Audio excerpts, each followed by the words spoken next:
Movie के शुरू होते ही हम एक स्ट्रीट शेफ गाओ को देखते हैं। वो बहुत मजे मजे के खाने बनाया करता था। इसका एक छोटा सा रेस्टोरेंट है, मगर वो उसको साफ रखता है और अपने प्रोफेशन से भी बहुत प्यार करता है। लेकिन जो पास्ट में गाओ के साथ हुआ वो बहुत ही बुरा था। उसके फादर ने सिर्फ इसलिए उसे एक शेफ के पास छोड़ दिया कि वो कुकिंग को सीख सके। गाओ ने डिसाइड कर लिया था कि एक दिन वो बहुत बड़ा शेफ बनेगा और हर वो चीज हासिल करेगा जो वो अपने बचपन में ना कर सका। गांव के फादर एक बहुत अच्छे शेफ थे और अब तक तो वो बहुत ही कमाल शेफ बन चुके थे, एक तरह के मास्टर शेफ। लेकिन उनका बेटा यानी गाओ उनसे बहुत नफरत करता था, क्योंकि उसने अपना बचपन यानी चाइल्डहुड अपने फादर के बगैर गुजारा था। वो उन्हें मिस भी किया करता था, लेकिन इससे उसके फादर को कोई फर्क ही नहीं पड़ता था। दूसरी तरफ गांव के फादर यानी वही मास्टर शेफ भी इस बात से खुश थे कि दुनिया को नहीं पता कि इनका बेटा भी है, और ये बात गांव को और सैड करती थी। अब सीन बदलता है और हम एक और फेमस, हैंडसम और यंग शेफ को देखते हैं। वो बहुत ही रिच और रॉयल फैमिलीज के लिए खाना बनाया करता था। उसका नाम पोल होता है। पोल का ये ख्वाब था कि वो अपने फादर के लिए अपनी कंट्री में एक रेस्टोरेंट बनाएगा। इसलिए वो अब्रोड को छोड़ते हुए और सब ऑफर्स को मना करते हुए अपनी कंट्री वापस आ जाता है। वहाँ जाकर वो एक फिश सेलर के पास जाता है और कहता है कि मुझे एक बड़ी सी मछली तो दिखाओ। तो फिश सेलर उसे मना कर देता है। अब जैसे ही गाओ उसके पास बड़ी सी मछली लेने आता है तो वो आदमी उसे मछली दे देता है। ये देखकर पोल को बहुत गुस्सा आता है और वो गाओ को गुस्से से देखता है, जैसे वो उससे जेलस हो के भाई इसने उसको मछली क्यों दे दी। फिश सेलर जब इन दोनों को गुस्से में देखता है तो वो मछली के 2 टुकड़े कर देता है ताकि इनमें लड़ाई ना हो, लेकिन वो दोनों फिर भी एक दूसरे को गुस्से से घूरते रहते हैं। अब हम पोल के शानदार और बहुत ही प्यारे रेस्टोरेंट को देखते हैं जिसकी आज ओपनिंग होती है। वो बहुत नीट एंड क्लीन एडवांस तरीके से बनाया गया और बहुत ही कूलर रेस्टोरेंट होता है। उसको बहुत अच्छे तरीके से डेकोरेट किया होता है। पोल ने जो नया रेस्टोरेंट खोला था वो गांव के रेस्टोरेंट के बिल्कुल सामने था, जिसे देखकर गांव के दोस्त घबरा जाते हैं, क्योंकि ये नया रेस्टोरेंट इन कस्टमर्स का सारा इंटरेस्ट अपनी तरफ करने वाला था और इन सब लोगों को इनसे छीनने वाला था। और जिस बात का डर था वही होता है। सब लोग नए रेस्टोरेंट का टेस्ट चेक करने के लिए उसमें चले जाते हैं, तो गांव के दोस्त गांव को सपोर्ट करने के लिए डिस्काउंट ऑफर की अनाउंसमेंट करते हैं, जो कस्टमर्स को वाकई में अट्रैक्ट करती है और वो फिर से गांव के रेस्टोरेंट की तरफ चल पड़ते हैं। इस बात से पोल के दोस्तों को बहुत गुस्सा आता है और वो इनसे आके गुस्से से बात करते हैं कि तुम लोगों के साथ मसला क्या है,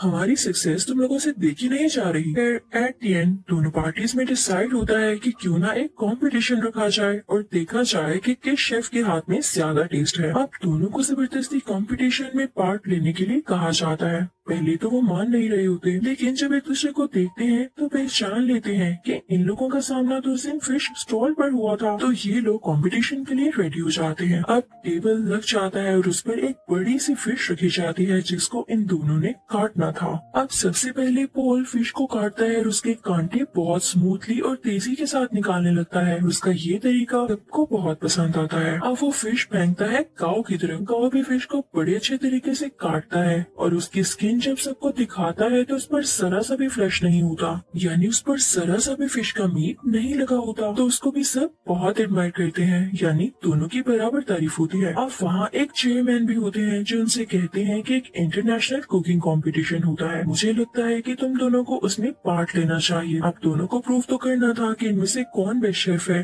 तो दोनों रेडी हो जाते हैं। अब पोल मीडिया को बताता है कि मैं फ्रांस में कुकिंग करता था और चाइना आकर मैंने फील किया कि अब भी लोग पुराने तरीकों का यूज करके कुकिंग करते हैं, और जाहिर है ये बात वो इनडायरेक्टली गाँव को ही कह रहा था और इसे देख के गाँव को बहुत गुस्सा आता है। अब वहाँ सबको पता चलता है कि पहले इनका आपस में कंपटीशन होगा। अगर ये लोग उसे जीत जाते हैं तब ये लोग फाइनल तक पहुँच सकेंगे और साथ ही साथ बहुत ही बड़े मास्टर शेफ से मिलने का भी चांस मिलेगा। और ये मास्टर शेफ कोई और नहीं बल्कि गाँव के ही फादर थे। उधर गाँव के रेस्टोरेंट में पोल की दोस्त आती है और गाँव और उसकी दोस्त को रेस्टोरेंट आने का कहती है कि आज का खाना आप हमारी तरफ खाएं। अब वो दोनों यानी गाँव और उसकी दोस्त पोल के रेस्टोरेंट तो जाते हैं, लेकिन उनको खाना पोल नहीं बल्कि पोल की वही दोस्त करती है। दिखने में वो खाना तो फ्राइड एग और एक प्लांट पोट की तरह लग रहा था, लेकिन उसका टेस्ट एकदम अलग था। तो ये देख के गाँव सोचता है कि वाकई पोल की कुकिंग बहुत एडवांस है। तो वो सीधा किचन में जाता है और उसको गुस्से से कहता है, पॉल, अपना खाना अच्छा दिखाकर क्या साबित करना चाहते हो कि तुम बहुत अच्छे कुक हो? तो पॉल चुप रहता है और उससे मीट पकाने का कहता है कि चलो देखते हैं कौन ज्यादा अच्छा मीट पका सकता है। गाओ चैलेंज एक्सेप्ट करता है। अब गाओ बहुत ही अच्छे तरीके से वो मीट पकाता है, वो बहुत डिलीशियस लग रहा होता है। अब पोल उसे कहता है कि मैं तुम्हें सेम रेसिपी के साथ ये डिश बनाकर दिखाता हूँ। पोल शुरू करता है और सेम डिश बहुत ही कम टाइम में बना लेता है। जब गाओ उसको स्मेल करता है तो उसे अपनी डिश में और इसकी डिश में कोई फर्क नहीं लग रहा होता, तो वो समझ जाता है कि वाकई इसके पकाने का तरीका बहुत एडवांस है। वो उदास हो जाता है और वहाँ से चला जाता है। अब गाओ को कोई कहता है कि उसे उसके फादर बुला रहे हैं। गाओ अपने फादर के पास जाता है और कहता है कि अब आपने मुझे क्यों बुलाया, जबकि आप ये बात मानते ही नहीं कि मैं आपका बेटा हूँ। तो मास्टर शेफ उसे कहते हैं मैंने ऐसा इसलिए किया ताकि दुनिया ये ना कहे कि तुम मेरे बेटे हो, इसलिए तुम इंटरनेशनल कंपटीशन तक पहुँच सके, बल्कि मैं तो ये चाहता हूँ कि तुम खुद ये करो। तो गाओ कहता है डैड, मुझे वैसे भी आपकी सपोर्ट की जरूरत नहीं, जब मुझे आपकी जरूरत थी तब आप मेरे पास नहीं थे। खैर मैं अब ये साबित करके दिखाऊंगा कि मैं वो हासिल कर सकता हूँ जिसकी वजह से आपने मुझे छोड़ा। अब गाओ यहाँ से चला जाता है क्योंकि उसे अपने डैड की किसी भी बात में यकीन नहीं होता। अब next day international cooking competition होता है। सब प्रिपरेशन की जा चुकी होती है। कॉम्पिटेंस यानी पोल और गाओ भी रेडी होते हैं। टाइम स्टार्ट होता है। पोल की कोई स्वीट डिश होती है और गाओ की चिकन डिश। दोनों बहुत मेहनत से अपनी डिशेस तैयार करते हैं। पोल तो टाइम से पहले ही अपनी डिश तैयार कर लेता है, लेकिन उसके बाद गाओ की भी शानदार डिश रेडी हो जाती है। उसने भी टाइम पर अपना दिया गया टास्क पूरा कर लिया था। जजेस और ऑडियंस बहुत इम्प्रेस होते हैं और अब उनकी डिशेस को टेस्ट किया जाता है और दोनों के सेम पॉइंट्स आते हैं, क्योंकि जज को उनके खाने में इतना ज्यादा डिफरेंस नहीं लग रहा था, यानी दोनों की डिशेस बहुत मजे की थी। तभी स्टेज पर एक जज आता है और इस कंफ्यूजन को क्लियर करने के लिए कहता है कि नो डाउट दोनों की डिशेस के टेस्ट बहुत आला थे, लेकिन मुझे टाइम मैनेजमेंट पॉल की ज्यादा पसंद आई, इसलिए ये कंपटीशन पॉल ने अपने नाम कर लिया है। पॉल यहाँ पर बहुत ज्यादा खुश हो जाता है। गाओ क्योंकि कंपटीशन हार चुका होता है तो वो बहुत ज्यादा उदास होने की वजह से अपने घर भी नहीं जाता और वीडियो गेम्स खेलने के लिए चल पड़ता है। वो कई दिन तक अपना टाइम यूं ही स्पेंड करता रहता है और एक दिन उसके पास वही शेफ आते हैं जिनके पास उसने अपना बचपन गुजारा और उसी के पास गाओ के डैड उसे छोड़ कर गए थे। वो उसे समझाते हैं कि गाओ देखो, हार जीत तो इंसान की जिंदगी का हिस्सा होती है ना, अगर आज तुम नहीं जीत सके तो क्या जरूरी है कि कल भी नहीं जीत पाओगे। लेकिन गाओ घर जाने के लिए तैयार ही नहीं था। उसे बहुत समझाने के बाद कन्विंस कर लिया जाता है कि उसे घर जाना होगा और अगले कंपटीशन की तैयारी करनी होगी। अब पोल बहुत ज्यादा खुश होने की वजह से अपने रेस्टोरेंट जाता है। वो बहुत एंजॉय करता है। उसके सामने उसके दोस्त बैठे होते हैं तो बातों बातों में उसके दोस्त उसे कहते हैं, पोल तुम अपनी दोस्त को चांस क्यों नहीं देते हो, वो इतने टाइम से तुम्हारे साथ है, तुम उस पर ट्रस्ट तो करो, उसे अलाउ करो कि वो इंटरनेशनली तुम्हें रिप्रेजेंट कर सके, तुम्हारे रेस्टोरेंट का नाम ऊंचा कर सके। तो पोल उसे कहता है हाँ वो मेरी अच्छी दोस्त जरूर है, इस बात से मैंने मना नहीं किया, लेकिन यार उसे खाना तक पकाना नहीं आता, वो कैसे मेरे रेस्टोरेंट को इंटरनेशनली रिप्रेजेंट कर सकती है। तो उसका दोस्त और बातें करने लगता है और उसकी बातों से ये लग रहा होता है जैसे ये उसकी दोस्त के साथ ही मिला हुआ है और इनके दिल में लालच आ रही है। तभी वहाँ पर पोल की वही दोस्त आती है और उसके सामने सूप की दो कप रखते हुए कहती है, पोल क्या तुम मुझे बता सकते हो कि इनमें से किस में सॉल्ट ज्यादा है। तो यहाँ पर पोल खामोश हो जाता है क्योंकि उसमें टेस्ट करने की एबिलिटी ही नहीं होती, उसके टेस्ट बर्ड्स ऐसा कर ही नहीं सकते थे और ये नेचुरली था। तो इस बात की वजह से पोल को बहुत दुख होता है कि उसकी अपनी दोस्त ने उसके बाकी दोस्तों के साथ मिलकर उसे चीट किया और धोखा दिया। तो अब उसकी दोस्त कहती है, क्या हुआ पोल, तुम समझते थे कि मैं तुमसे प्यार करती हूँ? ये तुम्हारी गलत फहमी थी, आजकल ऐसा कहाँ होता है। मैंने तो तुमसे दोस्ती सिर्फ इसीलिए की थी ताकि तुम्हें यूज करके इंटरनेशनल कॉम्पिटिशन में जा सकूं। वैसे जाना तो मेरे लिए पॉसिबल नहीं था, लेकिन आज तक जो मैंने तुम्हारा राज रखा उसके बदले में तुमने मुझे क्या दिया? क्या तुम मुझे एक ऑफर नहीं कर सके? लेकिन अब नहीं, अब मैं खामोश नहीं रहूंगी क्योंकि मैं भी इस कंपटीशन में जा सकती हूँ।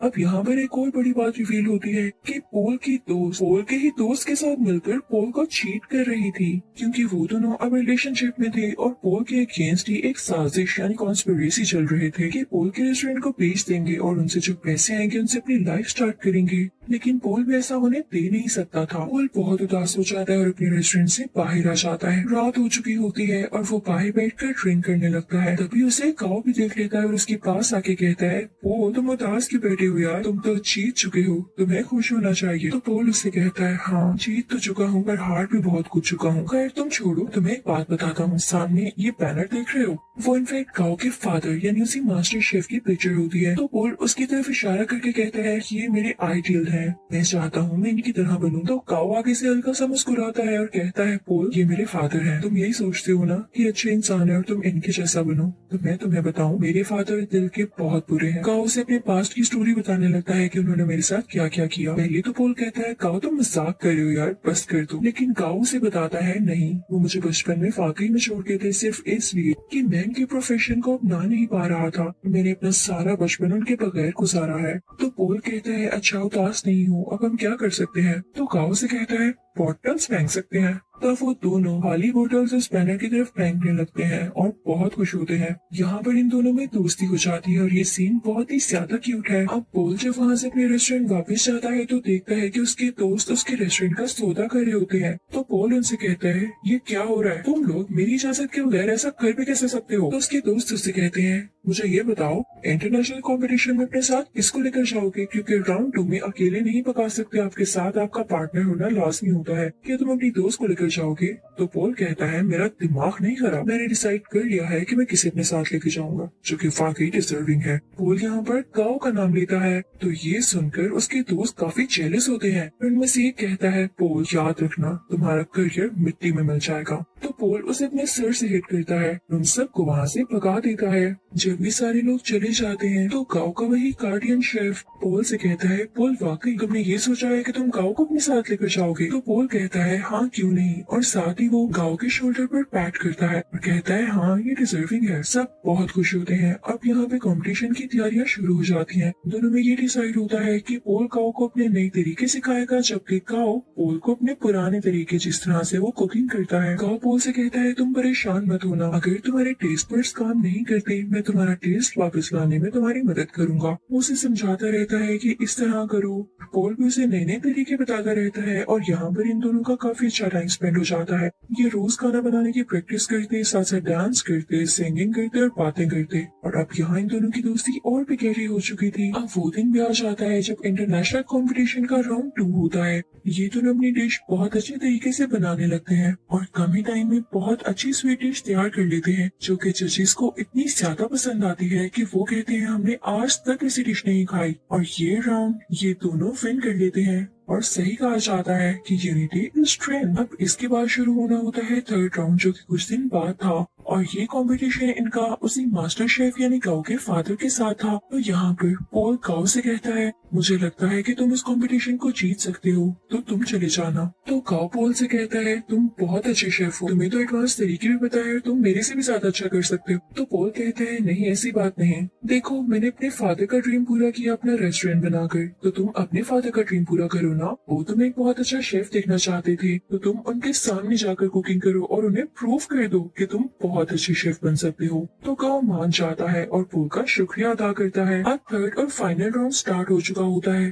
दूसरी तरफ मास्टर शेफ भी अपनी डिश बनाने लगता है। अब काऊ भी शुरू हो जाता है, लेकिन शुरू होने से पहले ही उसे अपने बचपन की कुछ यादें आने लगती हैं, जहाँ पर उसके फादर उसे छोड़ गए थे और उसे काफी बच्चे बुली किया करते थे। वो उन्हीं यादों में खो जाता है। उसके फादर आकर उसके मुंह पे पानी गिराते हैं और कहते हैं, अपना काम शुरू करो। तो अब यहाँ पर काऊ कुछ बनाना शुरू करता है। दूसरी तरफ काऊ के फादर यानी वही मास्टर शेफ बहुत ही ज्यादा प्यारी स्वीट डिश बनाते हैं, जैसे फायर लगी हो और उसमें से एक फूल निकल रहा हो। उस फूल का बहुत ही प्यारा टेस्ट होता है, जजेस को ये बहुत ज्यादा पसंद आता है। और जब काऊ की बारी होती है कि वो अपनी डिश दिखाए कि उसने क्या बनाया है, तो वो एक बाउल में नूडल्स बनाकर सीधा अपने फादर के पास जाता और उनको वो प्रेजेंट करता है। मास्टर शेफ उसे टेस्ट करते हैं तो वो नूडल्स उन्हें बहुत अच्छे लगते हैं। और ये वही नूडल्स होते हैं जिनकी वजह से काऊ को उसके फादर से डांट पड़ी थी कि तुम तो नूडल्स तक नहीं बना सकते। और आज काऊ ने इतने मजे के नूडल्स बनाए थे कि उसके फादर उसे खाना ही नहीं छोड़ते और नूडल्स को वाइल्डली खाने लगते हैं। वो अपने बेटे को रोक के कहते हैं, शाबाश बेटा, तुमने बहुत अच्छे नूडल्स बनाए। वो यहाँ पे काफी इमोशनल हो जाते हैं, तो ऑडियंस को भी पता चल जाता है कि एक तो इनका सरनेम सेम है और इन लोगों का बिहेवियर देख के भी यही लग रहा है कि ये बेटा और बाप है। यहाँ पर गाँव का ख्वाब भी पूरा हो चुका था और उनके फादर का भी। अब उधर हम रेस्टोरेंट में देखते हैं कि पोल और काओ अब साथ काम करते हैं और उनकी ऑडियंस पहले से कई ज्यादा है, यानी उनके पास और भी ज्यादा कस्टमर्स आते हैं। लोग उनका खाना बहुत ज्यादा पसंद करते हैं और इनके रेस्टोरेंट में अब रौनक ही रौनक हो जाती है। इसी के साथ ये मूवी यहीं पर एंड होती है।